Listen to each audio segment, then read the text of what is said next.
1994년 12월 23일 새벽 2시였다. 경기도 성남시 분당구 고급주택가의 한 저택 앞에 경찰차 3대가 이미 도착해 있었다. 붉은 경광등이 눈 쌓인 골목을 물들였다. 대문 안에서는 울음소리가 새어나왔다. 7살짜리 여자아이 박수진이 유괴된 지 사흘째였다. 협박 전화는 정확히 12번 걸려왔다. 아버지 박명호는 요구한 대로 20억 원을 준비했다. 지정된 장소에 돈을 두었다.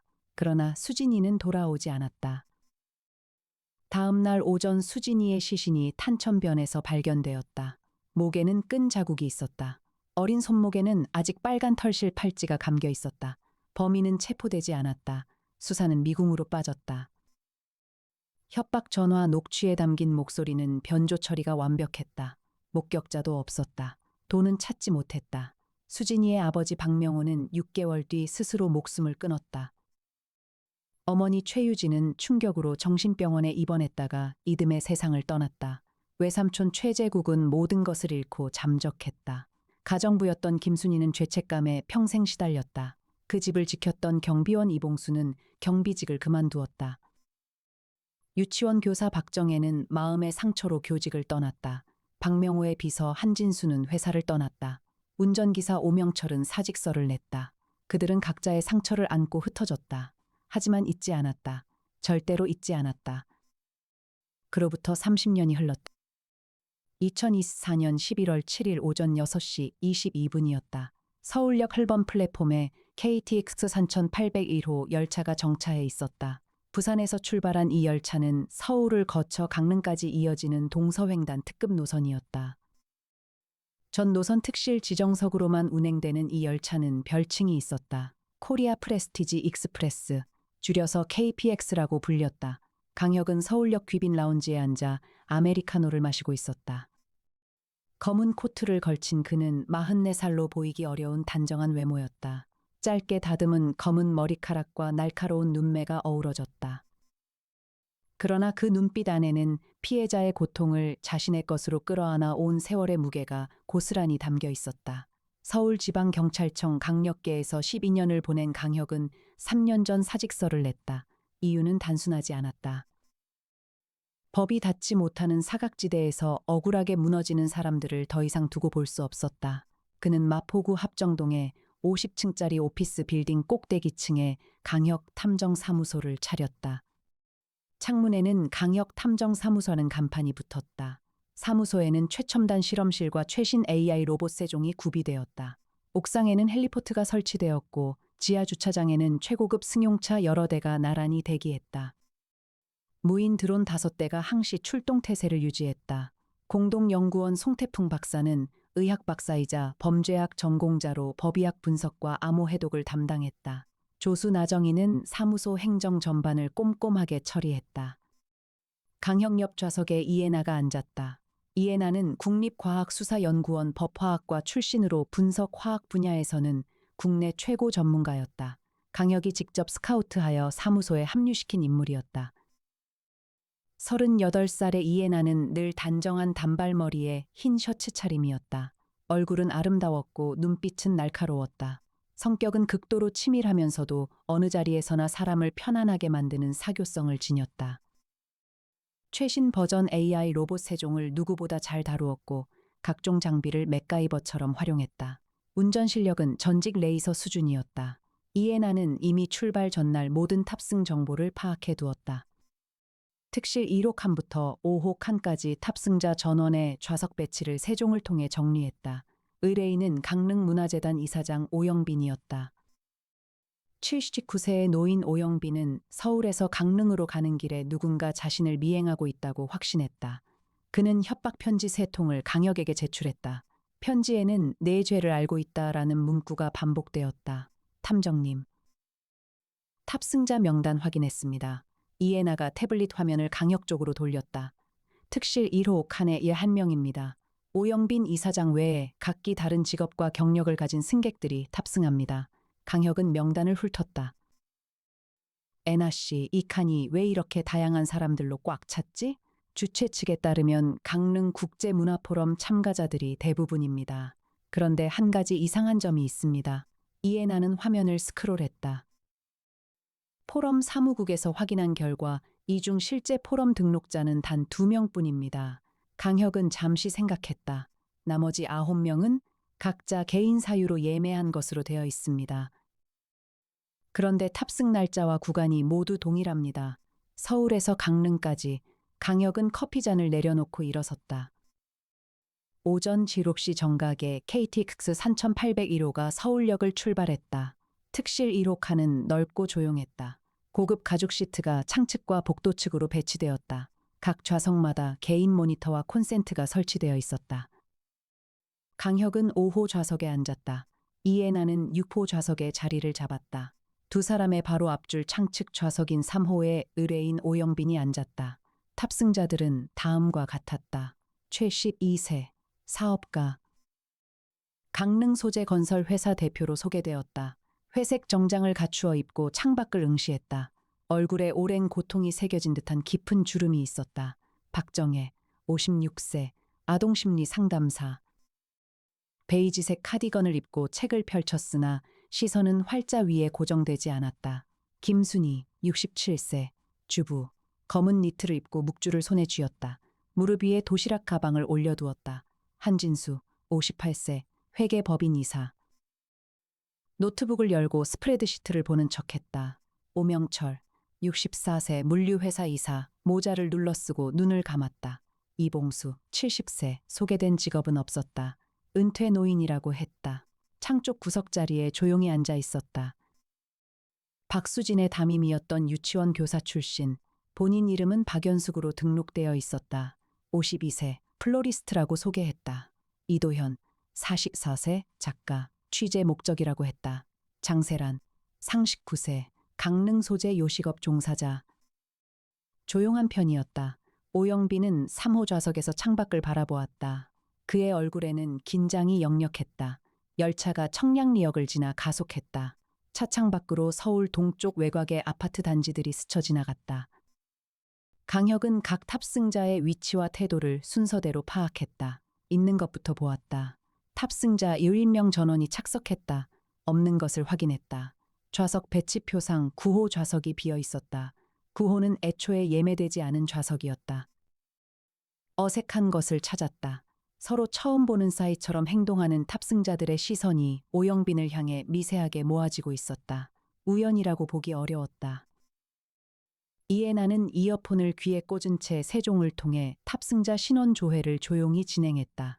세종은 공개 데이터베이스와 연동된 실시간 분석 엔진으로 이름과 얼굴 이미지를 대조했다. 열차가 원주 구간에 진입했을 때 이에나가 강혁에게 쪽지 하나를 건넸다. 손으로 쓴 메모였다. 최재국, 30년 전 박명호의 처남, 박수진의 외삼촌. 강혁의 시선이 잠시 멈추었다.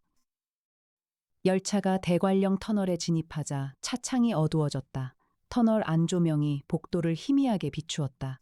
강혁은 자리에서 일어나 차내 카페테리아 방향으로 이동했다. 탑승자들의 배치를 다시 한번 눈에 담았다. 이봉수 노인은 여전히 눈을 감고 있었다. 한진수는 노트북 화면을 닫았다. 오명철은 모자를 더 깊이 눌렀었다. 카페테리아 칸에서 강혁은 커피를 한 잔 더 주문하며 승무원에게 조용히 말했다. 특실 1호 칸 탑승자 중 오영빈 씨가 어제부터 건강 상태가 좋지 않다고 하셔서요. 혹시 승차전역 대합실 CCTV 화면 확인이 가능할까요? 철도 보안 담당자에게 연락해 주시면 감사하겠습니다. 승무원이 잠시 당황한 표정을 지었다가 끄덕였다. 강혁이 자리로 돌아오자 이에나가 태블릿을 내밀었다. 세종의 분석 결과가 화면에 정렬되어 있었다. 최재국은 1994년 당시 박명호의 처남이었다. 박수진 유괴 사건 당시 협박 전화 내용을 가족 중 유일하게 경찰에 직접 신고한 인물이었다. 그 후 삶이 완전히 무너졌다. 사업 실패가 연속되었다. 15년을 떠돌다가 건설업으로 재기했다. 박정혜는 1994년 당시 박수진의 유치원 담임 교사였다. 사건 후 교직을 떠났다. 아동심리 상담사로 전업한 경위가 박수진 사건과 직접 연관되어 있었다. 김순희는 당시 박명호 저택의 가정부였다. 유괴 당일 오전 수진이를 외출시킨 마지막 어른이었다. 한진수는 박명호의 비서였다. 협박금 20억 원을 현금으로 준비하는 업무를 직접 수행했다. 오명철은 박명호가의 전속 운전기사였다. 유괴 당일 수진이를 유치원에 데려다준 인물이었다. 이봉수는 당시 저택 경비원이었다. 박연숙은 당시 유치원에서 박수진과 같은 반이었던 원아의 어머니였다. 이도현과 장세란의 연결고리는 아직 분석 중이었다. 강혁은 협박 편지 사본을 다시 펼쳤다. 오영빈에게 보내진 편지들이었다. 네 죄를 알고 있다. 단 6글자였다.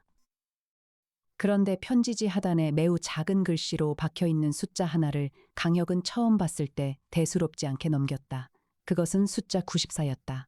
이해나가 말했다. 탐정님. 오영빈 이사장의 1994년 당시 직업이 무엇이었는지 확인이 필요합니다. 강혁은 천천히 고개를 들었다. 바로 그 순간 특실 1호 칸복도 끝에서 날카로운 소리가 들렸다. 도시락 가방이 바닥에 떨어지는 소리였다. 김순희가 자리에서 비틀거렸다. 그녀의 손에서 묵주가 풀리며 복도 바닥을 굴렀다. 모두의 시선이 그쪽으로 향했다. 승무원이 달려왔다. 김순희는 창가 자리에 다시 앉으며 중얼거렸다. 괜찮아요. 괜찮아요. 그러나 그녀의 눈은 복도 건너편 오영빈의 등을 향하고 있었다. 열차가 대관령 정상부 고원 구간을 달리기 시작했다. 차창 밖으로 급작스러운 눈보라가 몰아쳤다. 기상청 예보에는 없던 폭설이었다. 11월의 대관령은 예고 없이 겨울이 찾아오는 곳이었다. 오전 9시 43분이었다. 열차 속도가 갑자기 줄었다. 승무원의 안내 방송이 흘렀다. 승객 여러분께 안내 말씀드립니다. 대관령 구간 급격한 적설로 인해 열차가 임시 정차합니다. 정확한 운행 재개 시각은 추후 안내해드리겠습니다. 불편을 드려 죄송합니다. 열차는 터널과 터널 사이 개방 구간 한복판에 멈추어 섰다. 차창 밖으로 하얀 눈이 쏟아졌다. 풍속이 강해 눈발이 수평으로 날렸다. 선로 앞 50m 앞이 보이지 않았다. 강혁은 자리에서 일어서지 않았다. 이 정차가 그리 간단한 일이 아니라는 직감이 들었다. 열차 외부에 접근하는 것은 현재 폭설로 불가능했다. 외부에서 침입도 불가능했다. 이 칸에 탑승한 11명 외에는 누구도 안으로 들어오거나 밖으로 나갈 수 없었다. 오전 10시 17분이었다. 승무원이 특시 1호 칸으로 뛰어왔다. 얼굴이 창백했다. 탐정님. 3호 좌석 승객이 강혁은 이미 일어서 있었다. 오영빈은 3호 좌석에 앉은 채 고개를 왼쪽으로 떨군 상태였다. 눈은 감겨 있었다. 입술색이 파랬다. 왼쪽 목덜미 아래 와이셔츠 깃 안쪽에 작은 붉은 점이 보였다. 주삿바늘에 찔린 흔적이었다. 강혁은 손목을 잡았다. 맥이 없었다. 이해나는 즉시 응급키트를 꺼냈다. 동공 반사를 확인하고 산소 포화도를 측정했다. 조용하고 정확하게 움직였다. 30초 후 이해나가 낮은 목소리로 말했다. 사망했습니다. 동물 투여로 추정됩니다. 피부 반응과 동공 상태로 보아 청산 화합물 계열입니다. 열차는 여전히 멈춰 있었다. 눈보라는 더 강해졌다. 강혁은 칸 전체를 천천히 둘러보았다. 탑승자 10명이 각자 다른 표정으로 앉아 있었다. 놀란 표정이었다. 그러나 단 한 사람도 자리에서 일어나 달려오지 않았다. 그 사실 하나가 강혁의 머릿속에 깊이 박혔다. 강혁은 오영빈의 좌석을 중심으로 반경 2m를 꼼꼼히 살폈다. 있는 것부터였다. 오영빈의 좌석 앞 테이블에 물 한 병이 놓여 있었다. 뚜껑이 반쯤 열린 상태였다. 유리창 아래 열차 비치용품 수납함은 닫혀 있었다. 오영빈의 양복 안주머니에 명함집이 있었다. 바지 뒷주머니에 접힌 종이 하나가 꽂혀 있었다. 없는 것을 확인했다. 오영빈의 손목시계가 없었다. 그는 출발 전 서울역 라운지에서 시계를 차고 있었다. 지금은 없었다. 수납함을 열었으나 시계는 없었다. 바닥에도 없었다. 어색한 것을 짚었다. 물병 뚜껑이 반쯤 열려 있었다. 그런데 물병 안에 물이 가득했다. 마신 흔적이 없었다. 뚜껑을 열었다가 마시지 않고 그냥 둔 것이다. 혹은 누군가 뚜껑을 열어 무언가를 넣은 뒤 다시 닫지 않은 것이다. 이에 나는 물병을 증거봉투에 수거했다. 세종 휴대용 모듈을 꺼내 병 안의 성분 분석을 시작했다. 세종은 미세 흔적 화학 분석을 2분 안에 처리할 수 있었다. 강혁은 접힌 종이를 꺼냈다. 펼쳤다. 종이 안에는 짧은 문장이 타이핑되어 있었다. 수진이 생일을 기억하나 12월 23일이다. 강혁의 눈이 좁아졌다. 이에나의 목소리가 들렸다. 탐정님, 물병에서 KCN 반응이 나왔습니다. 시안화칼륨입니다. 농도로 보아 치사량입니다. 다만 물을 마신 흔적이 없으니 동물 투여 경로는 다른 곳입니다. 이에나는 다시 시신을 살폈다. 목 오른쪽이 아닌 왼쪽에 주사 흔적이 있었다. 오영빈은 오른손잡이였다. 스스로 왼쪽 목에 주사를 놓는 것은 매우 어색한 동작이었다. 타살이었다. 강혁은 탑승자들을 향해 섰다. 여러분, 저는 강혁 탐정사무소의 강혁입니다. 이 열차가 운행을 재개하기 전까지 현재 상황을 공유드려야 할 것 같습니다. 3호 좌석의 오영빈 이사장께서 사망하셨습니다. 자연사가 아닙니다. 칸안에 정적이 깔렸다. 저는 지금부터 이 공간에 있는 모든 분께 질문을 드릴 것입니다. 협조해 주시면 감사하겠습니다. 첫 번째는 최재국이었다. 최재국은 평정심을 유지했다. 강릉건설 프로젝트 미팅 때문에 탑승했다고 했다. 오영빈과는 일면식도 없다고 했다. 어떤 표정도 드러내지 않았다. 강혁이 물었다. 1994년 12월에 어디 계셨습니까? 최재국의 눈이 미세하게 움직였다. 기억하기 어렵군요. 30년 전이니. 박명호 씨를 아십니까? 침묵이 2초 이어졌다. 모릅니다. 강혁은 다음으로 넘어갔다. 박정혜는 강릉 아동심리 상담 학회 발표가 있다고 했다. 오영빈을 모른다고 했다. 목소리가 흔들리지 않았다. 강혁이 물었다. 아이들을 많이 상담하시겠군요. 네. 특히 트라우마 경험이 있는 아동들이요. 박정혜의 시선이 잠시 창밖으로 이동했다가 돌아왔다. 김순희는 강릉에 언니가 산다고 했다. 오영빈을 처음 본다고 했다. 두 손을 무릎 위에 얹고 꼼짝도 하지 않았다. 강혁이 물었다. 묵주를 늘 지니고 다니십니까? 네, 기도가 필요한 게 있어서요. 무엇을 위한 기도입니까? 김순희가 말했다. 죄 사함이요. 한진수는 강릉 회계 감사가 있다고 했다. 오영빈이 누구인지 모른다고 했다. 노트북을 다시 열었다. 강혁이 물었다. 현금을 많이 다루는 일을 하십니까? 한진수가 잠시 멈추었다. 회계라면 당연히요. 오명철은 아무 말도 하지 않았다. 강혁이 2번 물어도 눈을 뜨지 않았다. 강혁이 3번째 물었다. 이봉수 씨. 이봉수가 눈을 뜨고 대답했다. 저는 그냥 강릉 구경하러 가는 겁니다. 오명철이 그제야 말했다. 저도 마찬가지요. 박연숙은 강릉 꽃 납품 때문에 간다고 했다. 오영빈을 모른다고 했다. 이도현은 노트에 무언가를 계속 적었다. 취재 중입니다. 직접 관찰하고 기록하는 게 제 일이라서요. 장세라는 가장 조용했다. 강릉 식자재 계약이 목적이라고 했다. 강혁은 진술을 모두 들은 뒤 이에나에게 눈짓했다. 이에나는 탑승자 전원의 손을 차례로 확인했다. 표면적으로는 혈압 측정이라고 했다. 그러나 실제로는 손목과 손가락 피부에서 약품 흔적을 채취하는 작업이었다. 세종 모듈에 순서대로 접촉시켰다. 15분 후 이에나가 강혁에게 귀속말로 말했다. 50명 전원에게서 시아노함물 흔적이 나왔습니다. 양이 균등합니다. 균등한 양이었다. 한 사람이 동물을 취급한 것이 아니었다. 강혁은 이도현에게 다가갔다. 기자라고 하셨죠. 오영빈 이사장에 대해 취재한 적 있습니까? 이도현이 노트를 닫았다. 있습니다.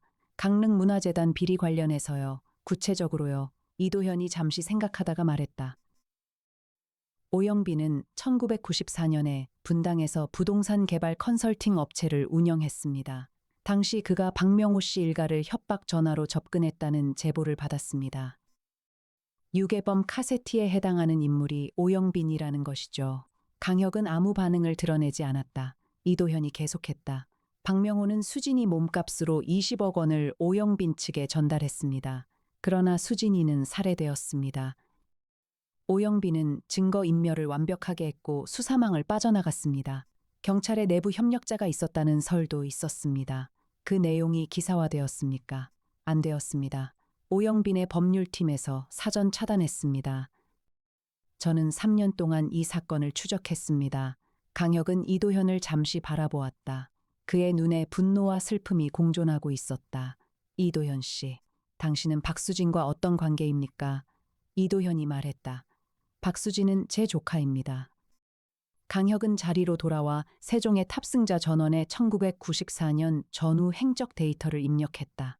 이해나가 옆에서 타이핑을 도왔다. 오영빈의 1994년 당시 회사는 한남 컨설팅이었다. 분당 일대 신도시 개발 특수를 노린 부동산 중개 및 컨설팅 업체였다. 박명호는 오영빈의 고객이었다. 오영빈은 박명호의 저택 매입과 자산 배치를 도왔다. 즉 박명호 자산 규모를 가장 정밀하게 알고 있는 외부인이었다. 세종은 공개 데이터베이스에서 한남 컨설팅의 1995년 청산 기록을 찾아냈다. 1994년 12월 직후 회사가 청산되었다. 대표는 오영빈 단독이 아니었다. 공동대표 2명이 더 있었다.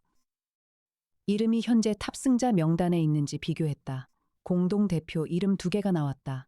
김종민, 전수혁, 탑승자 중 해당 이름은 없었다. 그러나 이름이 개명되었거나 가명일 수 있었다. 이해나가 말했다. 탐정님. 오명철의 지문을 세종으로 대조했습니다. 1995년 이후 오명철이라는 이름으로 드러난 기록이 전무합니다. 반면 1993년까지 전수혁이라는 이름으로 성남 거주 기록이 있습니다. 강혁은 고개를 끄덕였다. 오명철은 전수혁이었다. 이름을 바꾸었다. 이봉수의 과거를 확인했다. 이봉수는 저택 경비원이었다. 그런데 경비원이 되기 직전 그는 경찰 보조원 출신이었다. 당시 분당경찰서 소속이었다. 즉 오영빈에게 수사 정보를 흘릴 수 있는 위치에 있었다. 장세라는 최재국의 딸이었다. 어머니의 성을 따른 탓에 이름에서 연결고리가 드러나지 않았다. 강혁은 천천히 10명의 얼굴을 다시 살폈다. 이들은 우연히 이 열차에 탄 것이 아니었다. 이들은 오영빈을 죽이기 위해 이 열차에 함께 탔다. 각자 이유가 있었다. 각자 역할이 있었다. 동물은 한 사람이 주사한 것이 아니라 여러 단계로 분담되어 투여된 것이었다. 이것은 집단 응징이었다. 치밀하게 계획된 공동실행이었다. 이해나가 오영빈의 시신 주변을 다시 살폈다. 좌석 등받이 뒷면에 붙어있는 안전 안내 카드 뒤편을 들춰보았다. 시계가 있었다. 오영빈의 시계였다. 고가의 스위스제 시계였다. 시계 뒷면에 무언가 새겨져 있었다. 이해나는 돋보기 렌즈를 꺼내 확인했다. 미세한 글씨였다. 94.12223 수진아 미안하다. 이해나의 손이 멈추었다. 강혁이 와서 확인했다. 시계 안쪽 뒷면에 새긴 것은 오영빈 자신이었다. 범행 당일 날짜와 희생자 이름이 새겨진 시계였다. 오영빈은 수진이의 이름을 매일 손목에 차고 다녔다. 참회인지 아니면 그것이 가져다주는 쾌감이었는지는 알 수 없었다. 강혁은 시계를 증거 봉투에 넣었다. 복도 쪽으로 시선을 돌리자 박연숙이 자리에서 살짝 일어나 화장실 방향으로 이동하고 있었다. 강혁은 그녀가 화장실 문을 닫는 것을 확인했다. 2분 후 박연숙이 돌아왔다. 강혁은 화장실로 들어갔다. 있는 것을 확인했다.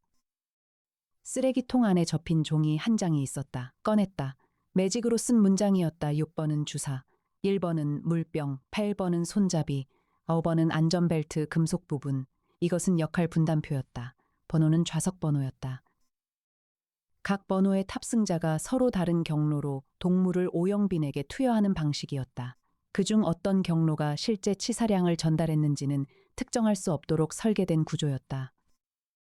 이 2명이 칼을 하나씩 꽂아 누가 치사상을 입혔는지 특정하기 어렵게 만든 것이었다. 고전적이고도 완벽한 집단 공모였다.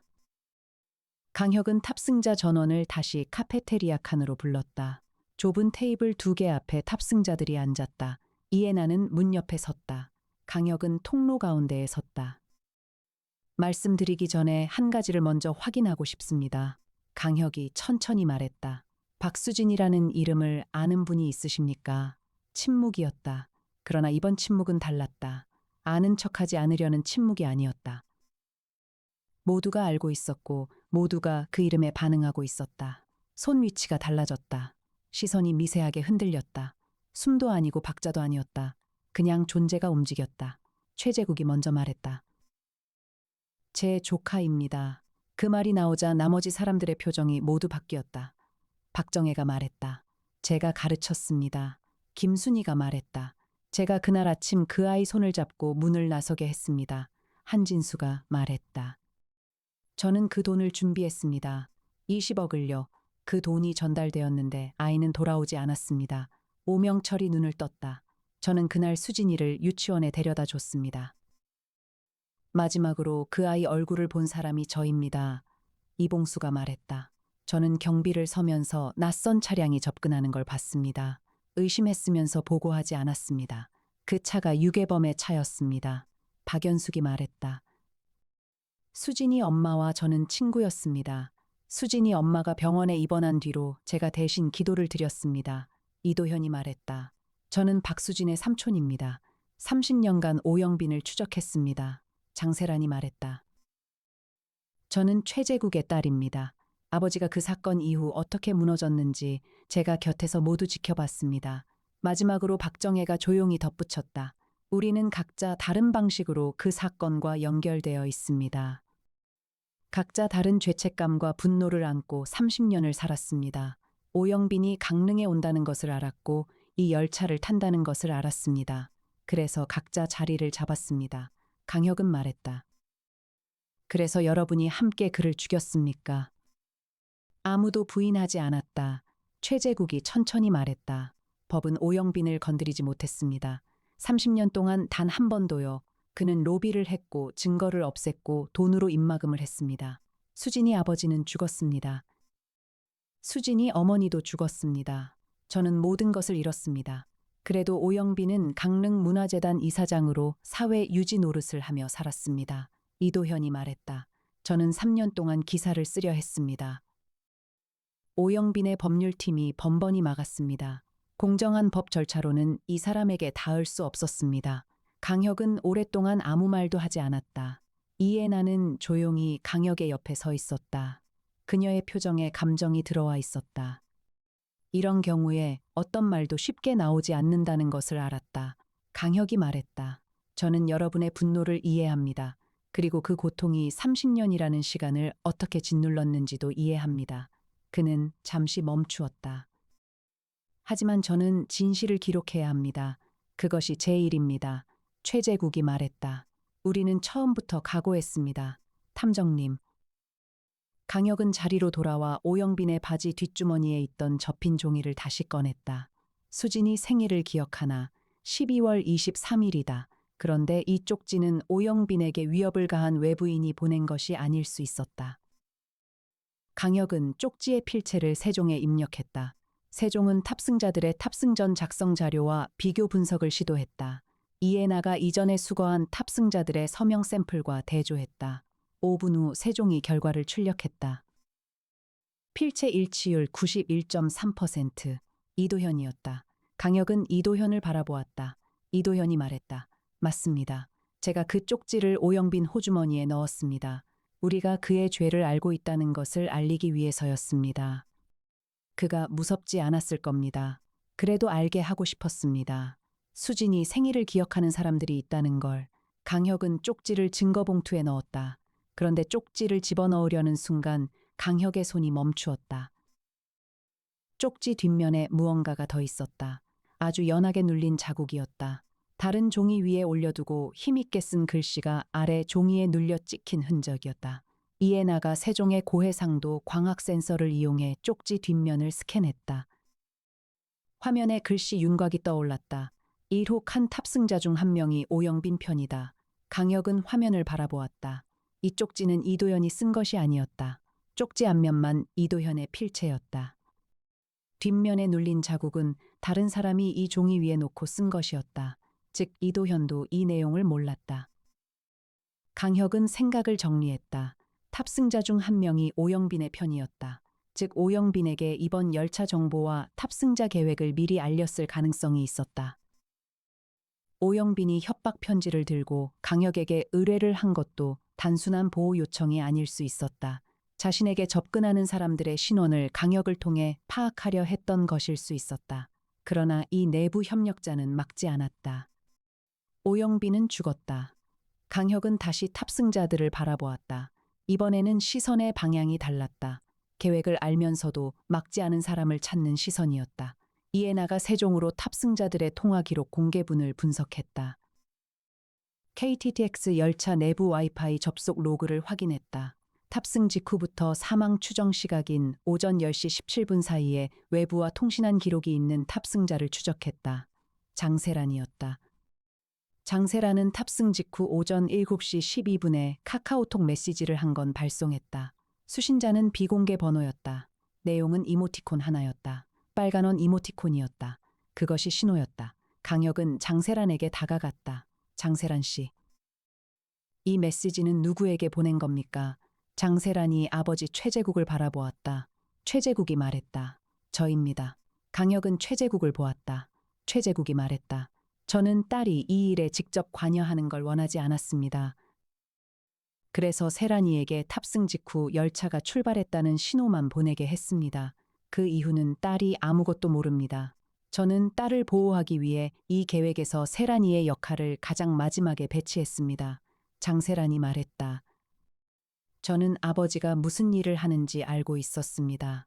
막고 싶었습니다. 하지만 막지 못했습니다. 아버지가 30년 동안 어떻게 살았는지 봤기 때문입니다. 강혁은 오영빈의 사인을 다시 검토했다.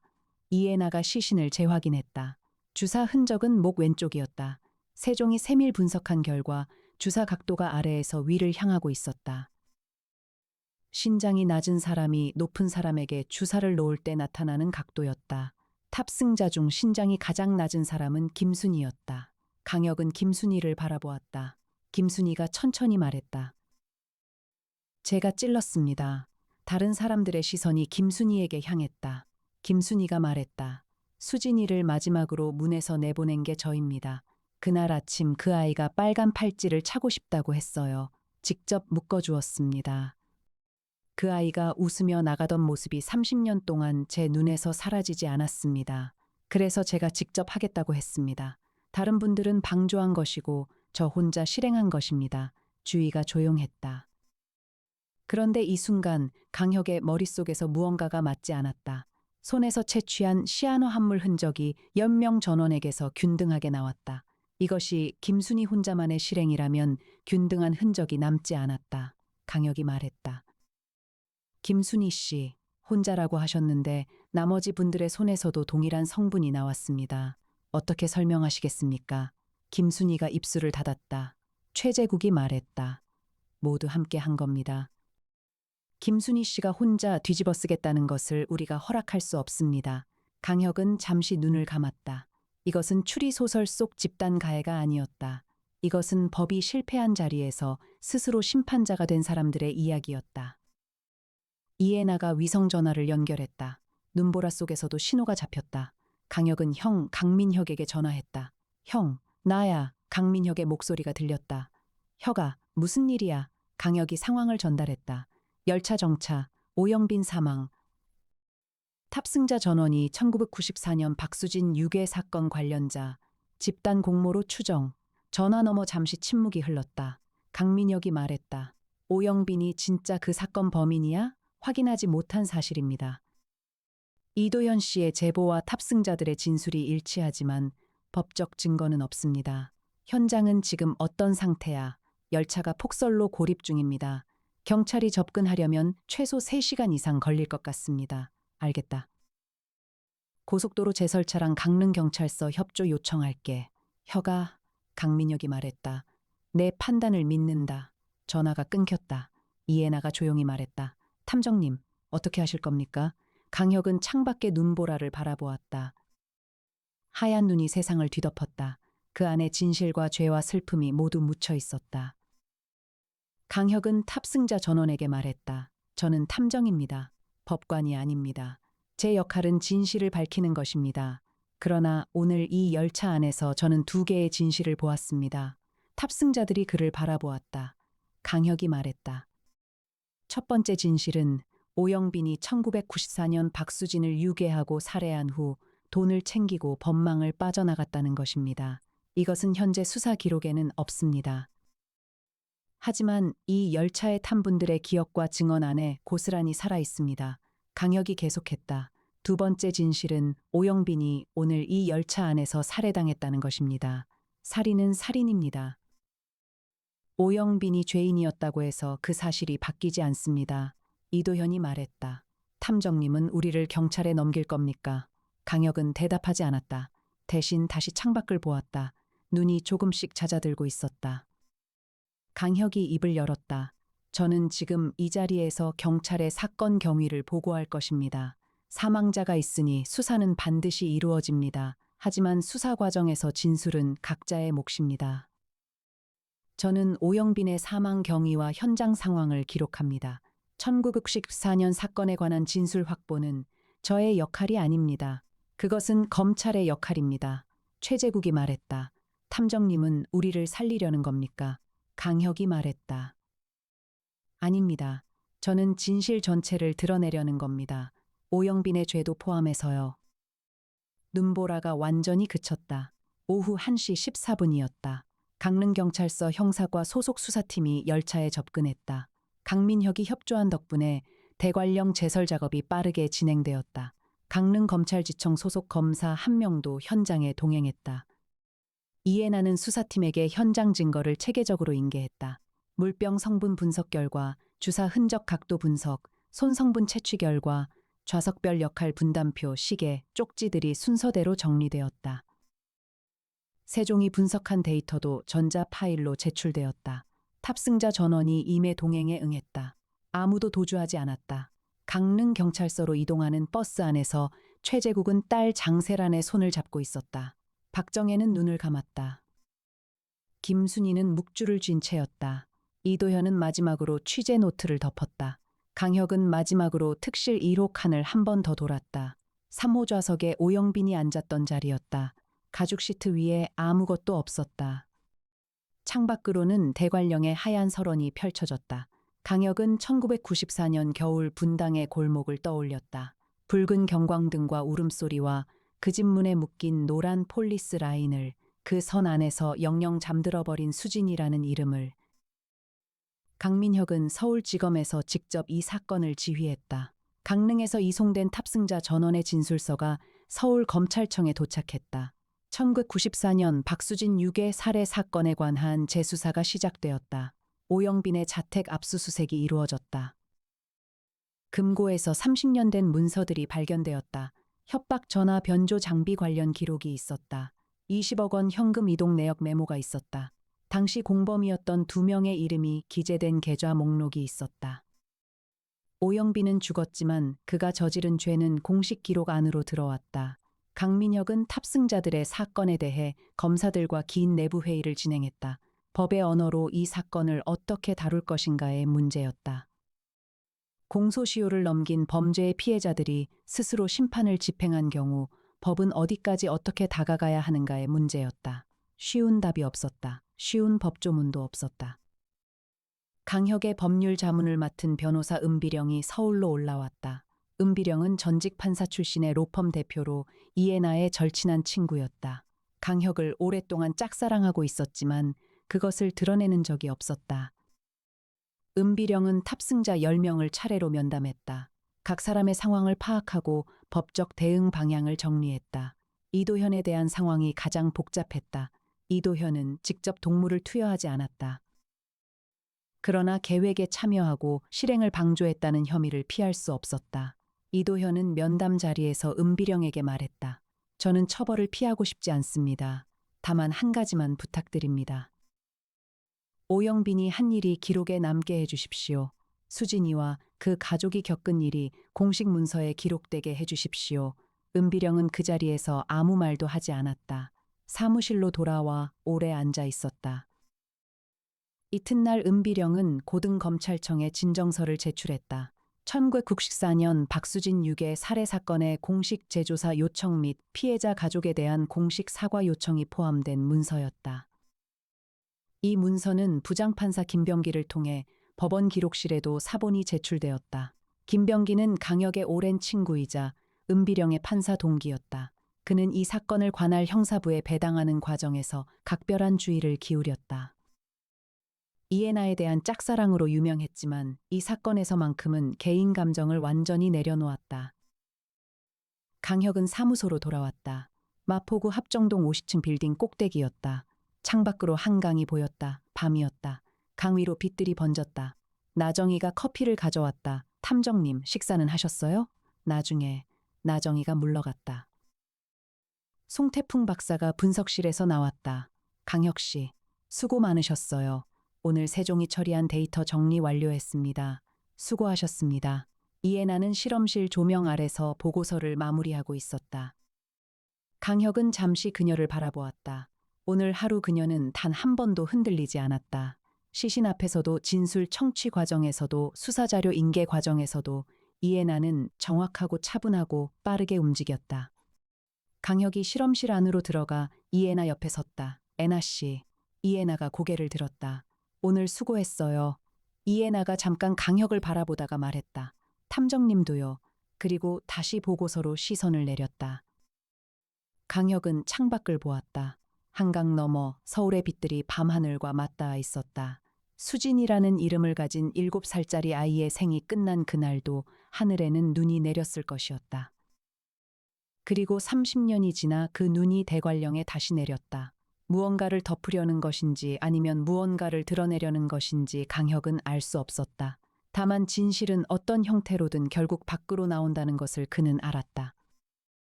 검찰 수사가 진행되는 동안 탑승자들의 진술이 하나씩 공식 기록으로 남았다. 최재국은 자신이 계획의 주도자였다고 진술했다. 딸 장세란이 아무것도 모르고 동참했다고 강조했다. 장세란이 기소되지 않도록 최재국은 자신의 역할을 최대한 상세하게 진술했다. 박정혜는 수진이가 유치원에서 가장 밝았던 아이였다고 진술했다. 그 아이를 제대로 지키지 못한 것이 30년간 자신을 아동심리 상담사로 이끌었다고 말했다. 김순희는 스스로 주사 실행자임을 명확히 진술했다. 다른 사람들의 책임을 혼자 떠안으려는 의지가 굳건했다. 검찰은 이를 단독 행위로 볼 수 없다고 판단했다. 이도현은 취재 노트 전체를 검찰에 제출했다. 3년치 추적 기록이었다. 오영빈의 1994년 행적이 그 노트에 상세하게 담겨 있었다. 이봉수는 자신이 당시 경비를 서면서 보고를 하지 않은 것이 죄책감의 시작이었다고 말했다. 70세 노인의 목소리는 흔들리지 않았다. 오명철은 수진이를 데려다 줄 때 그 아이가 차창 밖으로 손을 흔들었다고 진술했다. 그게 마지막이었다. 한진수는 20억 원을 준비하면서 이미 이것이 끝이 아님을 알았다고 했다. 그래도 해야 했다. 달리 방법이 없었다. 박연숙은 수진이 엄마의 기일에 혼자 성묘를 갔다고 했다. 매년 12월 23일에. 검찰 수사 결과 오영빈은 1994년 박수진 유괴 및 살해의 실행 주도자로 공식 인정되었다. 공범 2명도 추적되었다. 전수혁과 김종민이었다. 전수혁은 오명철로 개명한 상태였다. 두 사람은 각자 다른 이름과 직업으로 살고 있었으나 데이터 추적으로 신원이 확인되었다. 공소시효는 만료되었으나 역사적 사실로서의 기록은 공식 문서에 편입되었다. 탑승자 10명에 대한 기소 여부는 검찰 내부에서도 의견이 엇갈렸다. 강민혁은 이 사건에서 직접 수사를 지휘하지 않았다. 강혁과의 관계 때문이었다. 그러나 검찰 수뇌부와의 논의에서 강민혁은 단 하나의 말을 남겼다. 법의 무게는 피해자 쪽과 가해자 쪽 모두에 공평하게 실려야 합니다. 부장판사 김병기는 이 사건과 연관된 재판이 배당되지 않았다. 그러나 그는 법원 기록실에 제출된 은비령의 진정서를 직접 검토한 후 관련 소견서를 공식 문서로 첨부했다.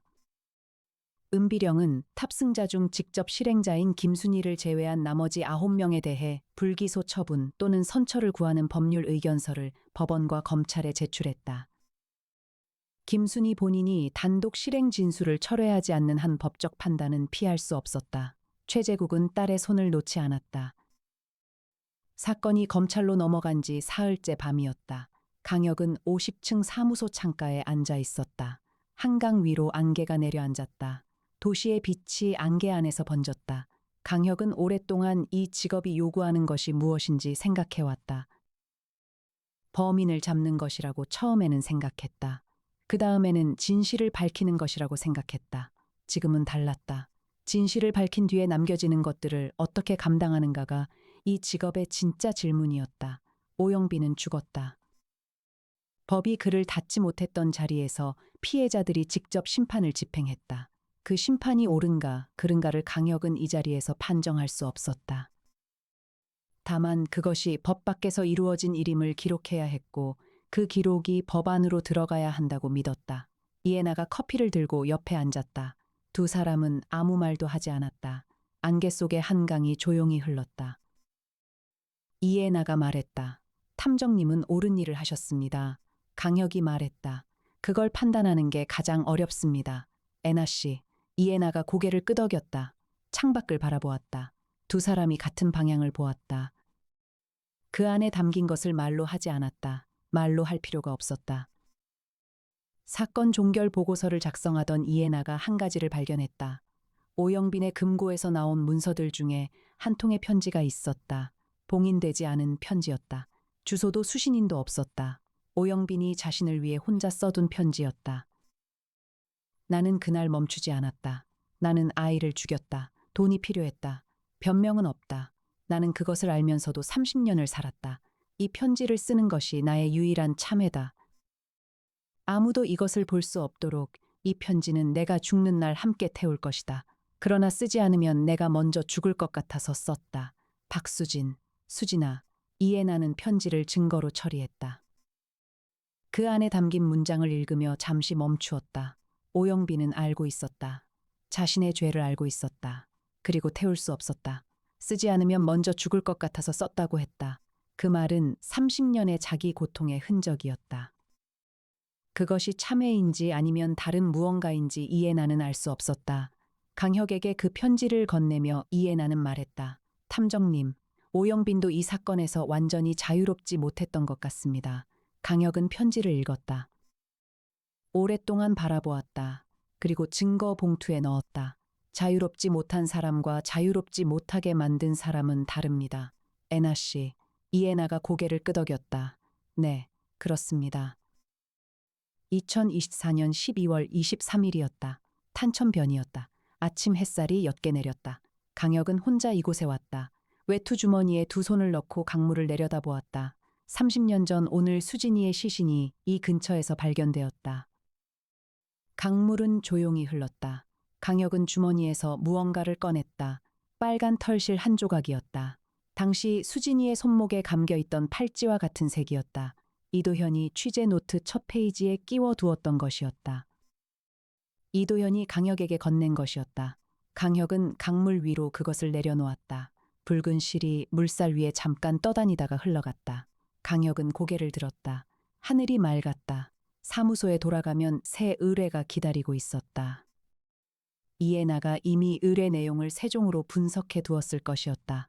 탑승 일정과 출장 준비도 완료해 두었을 것이었다. 강혁보다 항상 한 발 앞서 있었다. 강혁은 발걸음을 돌렸다. 세상에는 무언가를 잃고 무너진 사람들이 아직 너무 많았다. 강혁은 그들의 뒤를 끝까지 따라가 주겠다고 생각했다. 비록 재벌일지라도, 비록 그것이 법의 경계선 위를 걷는 일일지라도 그것이 강혁 탐정사무소의 이유였다.